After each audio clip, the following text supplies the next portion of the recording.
Big ബോസിലെ power റൂമിലേക്ക് കയറാനുള്ള challenging ടാസ്കിൻ്റെ ആദ്യ റൗണ്ട് കഴിഞ്ഞിരിക്കുകയാണ്. ആദ്യ റൗണ്ടിൽ ശ്രീരേഖയാണ് കുട്ടിയായിട്ട് എത്തിയിരിക്കുന്നത്. ശ്രീരേഖയെ കൺഫെഷൻ റൂമിലേക്ക് ബിഗ് ബോസ് വിളിച്ചതിന് ശേഷം പറഞ്ഞു 6 വയസ്സുള്ള കുട്ടിയായിട്ടാണ് അഭിനയിക്കേണ്ടത്. പേരെന്താണ് സെലക്ട് ചെയ്യേണ്ടതെന്ന് പറഞ്ഞപ്പോൾ ശ്രീകുട്ടി മതിയെന്നാണ് ശ്രീരേഖ പറഞ്ഞത്. എന്നിട്ട് ബിഗ് ബോസ് ഒരു കാര്യം കൂടി പറഞ്ഞു, എന്ത് ചെയ്താലും തൃപ്തി വരാത്തൊരു കുട്ടിയായിട്ട് അഭിനയിക്കണം എന്നാണ് പറഞ്ഞത്. എന്തായാലും ശ്രീരേഖ തൻ്റെ മാക്സിമം എഫേർട്ട് എടുത്ത് കളിച്ചിട്ടുണ്ട്. നല്ല രീതിയിൽ നല്ലൊരു അഭിനയം തന്നെയാണ് കാഴ്ചവെച്ചത്. ശ്രീകുട്ടി നെക്സ്റ്റ് ടീമിൻ്റെ കുട്ടിയായിട്ടാണ് ചെന്നത്.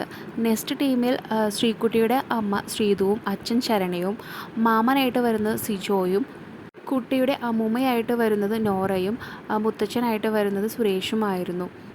ശ്രീരേഖ നല്ല രീതിയിൽ തന്നെ പെർഫോം ചെയ്തത്. 6 വയസ്സുള്ള കുട്ടിയായിട്ട് തന്നെ കറക്റ്റായിട്ട് തന്നെയാണ് അഭിനയിച്ചത്. ആദ്യം ചെന്നപ്പോൾ നെക്സ്റ്റ് ടീം ശ്രീരേഖയെ ഒരു ചെറിയ കുട്ടിയെ പോലെ ലാളിക്കുകയായിരുന്നു ചെയ്തത്. അപ്പോൾ തന്നെ ബിഗ് ബോസ് പറഞ്ഞു ഇത് 6 വയസ്സുള്ള കുട്ടിയാണ്, അല്ലാതെ 2 വയസ്സുള്ള കുട്ടിയല്ല എന്ന്. അതിനുശേഷം പിന്നെ നെക്സ്റ്റ് ടീം നല്ല രീതിയിൽ തന്നെയാണ് പെർഫോം ചെയ്തത്. പക്ഷേ നോറയുടെ കാര്യം പറയുകയാണെങ്കിൽ നോറ ഇടയ്ക്ക് ക്യാരക്ടറിൽ നിന്ന് വിട്ടുപോയി ഇടയ്ക്ക് ഇരുന്ന് ചിരിക്കുകയൊക്കെ ചെയ്യുന്നുണ്ടായിരുന്നു.